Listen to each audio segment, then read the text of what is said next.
যাচ্ছেন, তবুও চোখে দেখেন না? তো আপনাকে ধাক্কা দিয়ে ফেলে দিইনি, আপনি তো নিজেই পেন্সিল হিল পরে হাঁটতে না পেরে উচ্চা গিয়ে পড়ে গেলেন। আশ্চর্য তো, আমি কি ইচ্ছা করে পড়ে গেলাম? আপনি কিন্তু এবার বেশি কথা বলছেন। জি, আমি একটু বেশি কথাই বলি। সরি বলুন। চুইলে খালি লোকজন জড়ো করে। আপু শুনুন, দেখুন এই লোকটা আমাকে ইচ্ছা করে ধাক্কা মেরে ফেলে দিয়ে এখনো পর্যন্ত উনি আমাকে সরি বলছেন না। আমি সব দেখছি। উনি আপনাকে ধাক্কা কখন মারলো? আপনি নিজেই তো হোঁচট খেয়ে ওনার গায়ের উপর পড়ে গেলেন। আমি ওনাকে চিনি, উনি ভালো মানুষ। শুধু ভালো মানুষই না, অনেক ভালো মানুষ। 2 কাপ চা দাও, একটা গুঁড়া দুধের চা আর একটা কৃতজ্ঞতা চা।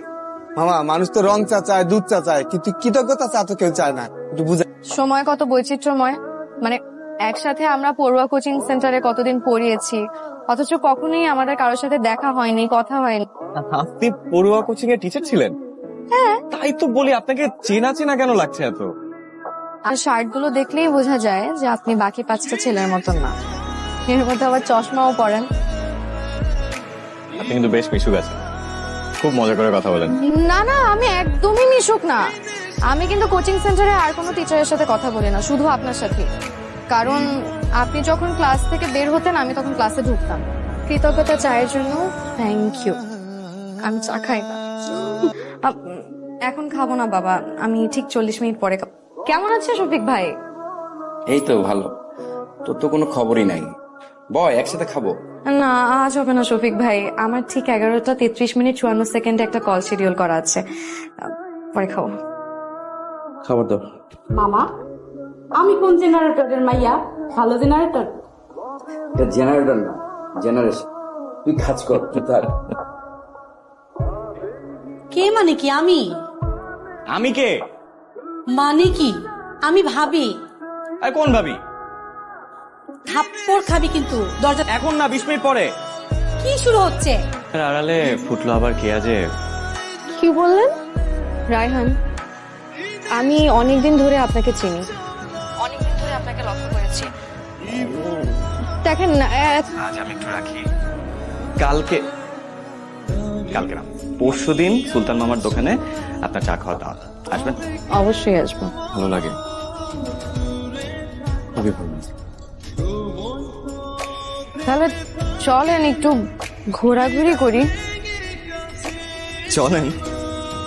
জানো না যে আমি খুব স্পষ্ট কথার মানুষ, খুব সরাসরি কথা বলতে পছন্দ করি। যত তাড়াতাড়ি সম্ভব রায়হানকে বাসা থেকে সরাও। রায়হানকে বাসা থেকে সরাবো মানে? ও কি তোমার মাথার উপরে বসে আছে নাকি?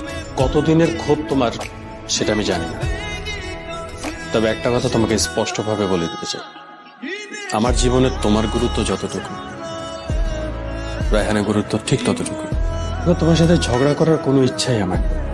সরি, আসলে কি উল্টাপাল্টা মাথায় আসে কি বলি, প্লিজ কিছু মনে করো না। আপনি এখানে কেন? আমি ওদেরকে খাওয়াচ্ছিলাম। আপনি? আমি একটা অনুষ্ঠানে গিয়েছিলাম, মানে আপনি কুকুর থেকে খাওয়াচ্ছেন? ওরা আমার খুব প্রিয়, আমার বন্ধু, আর ওদেরকে তো কারো না কারো খাওয়াতে হবে, তাই না? অবশ্যই, কেন আসতে পারবে না তুমি? না, ভাবলাম ওরা কথা বলছে, আমি এবার বিরক্ত করছি কিনা। শোনো, এই যে মোমবাতিগুলো দেখছো, এগুলো আমি লাগিয়েছি। কেন জানো? এখন এগুলো আমি সব জ্বালিয়ে দেব। যতক্ষণ আগুন জ্বলবে ততক্ষণই প্রেম চলবে। আগুনটা নিভে যাবে, প্রেমটা বন্ধ, দুজন সোজা খেতে চলে আসবে। ঠিক আছে, আমি কিন্তু জ্বালিয়ে দিয়ে যাচ্ছি। দারুণ। আচ্ছা, আমাকে একটা কথা বলেন তো, আপনার নাম্বার বন্ধ থাকে কেন? মানে এমন একটা সুন্দর দিনে আমি আপনাকে উইশ করব না? Happy birthday to you. এজন্য কি আমি আমাকে কষ্ট দিব? আমি তো তোমাকেই চাই। বাইরের কেউ না, আমার কন্যা, আদরের কন্যা। কিন্তু আমারও তো একটা পার্সোনাল লাইফ থাকতে পারে, কিছু পার্সোনাল কথা থাকতে পারে। আমি রায়হানের সঙ্গে কথা বলবো, প্লিজ। রায়হান কিন্তু আজকে আমাদের সাথে খাবে, আর আমি ডিসিশন নিয়েছি যে ওর জন্য আমি নিজের হাতে কিছু একটা রান্না করব। কি রান্না করা যায় বলো তো?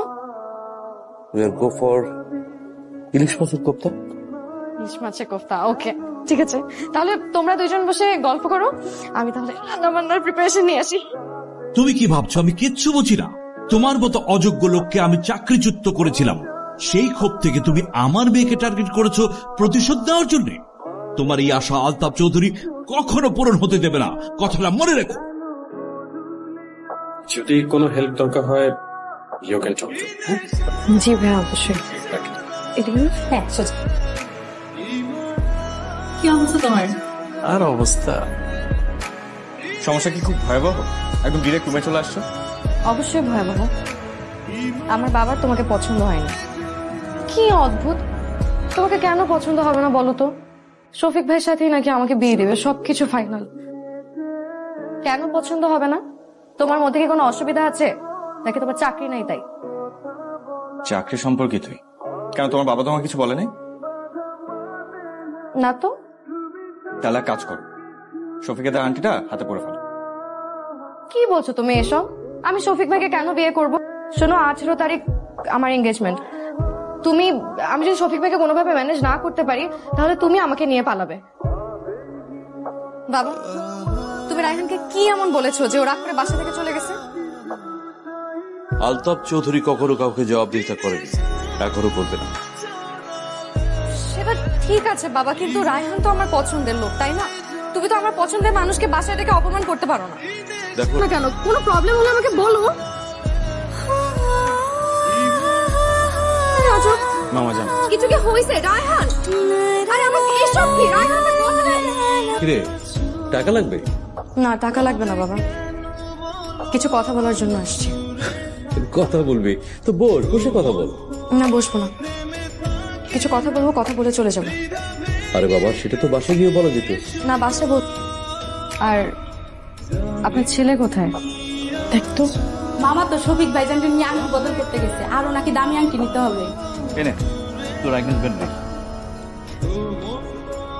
দেখ, আরে খুলে দেখ, তোর পছন্দ হলো কিনা। পছন্দ হয়েছে বাবা। কোথায় যাস কেন? সবকিছু আলোচনা করে রেখেছে, কোনো সমস্যা নেই। আর হ্যাঁ, এঙ্গেজমেন্টটা কিন্তু রায়হানের সঙ্গে হচ্ছে। এবার অন্তত একটু হাস।